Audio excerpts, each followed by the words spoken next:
대형 병원 근처가 아니고 좀 지방에서 운영하시는 경우에는 좀 왕왕 있다고 하더라고요. 그러니까 치료라는 게 법원에서 어떻게 판단하고 있냐면 판례를 보니까 포괄적으로 봅니다.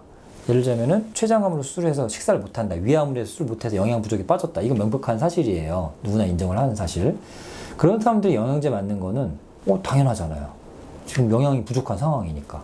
근데 뭐 수술한 지 3년 지나서 잘 지내는데 갑자기 영양제 맞았다. 근데 한두 번 맞는 건 그럴 수 있는데 꾸준히 맞는다. 이거는 사유도 없는 게 괜히 입원한 것 같은데 이렇게 판정을 하는 거죠. 근데 저희는 다 어떻게 보면 급성기죠. 일주일 전에 수술 받았어요. 아니면 재발했어요.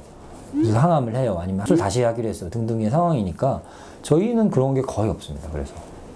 그리고 포괄적인 치료가 뭐냐면 항암을 해서 수술을 해서 못 먹었다.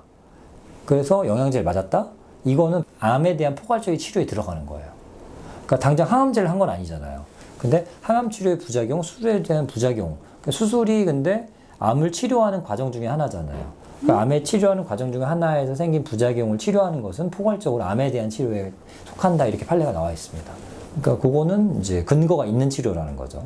이걸 맞아가지고 암을 죽이고 이거 아니잖아요. 그러니까 암에 대한 치료 아니에요. 이렇게 얘기를 하는데 그건 보험회사 얘기고 법원 판단은 포괄적인 암 치료에 들어간다. 이런 거죠. 암을 치료하는 과정에서 생긴 부작용도에 대한 치료도 암에 대한 치료인 거죠.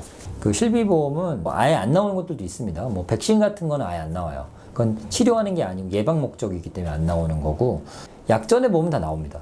비타민 B군 같은 경우에는 뭐 수술 전후, 병 중, 병 후에 회복기에 투여 이렇게 돼 있습니다. 그런 거는 이제 내밀면 이거 뭐 나 지금 수술한 지 얼마 안 돼서 먹은 건데 왜 안 나오냐 그러면 다 나오죠.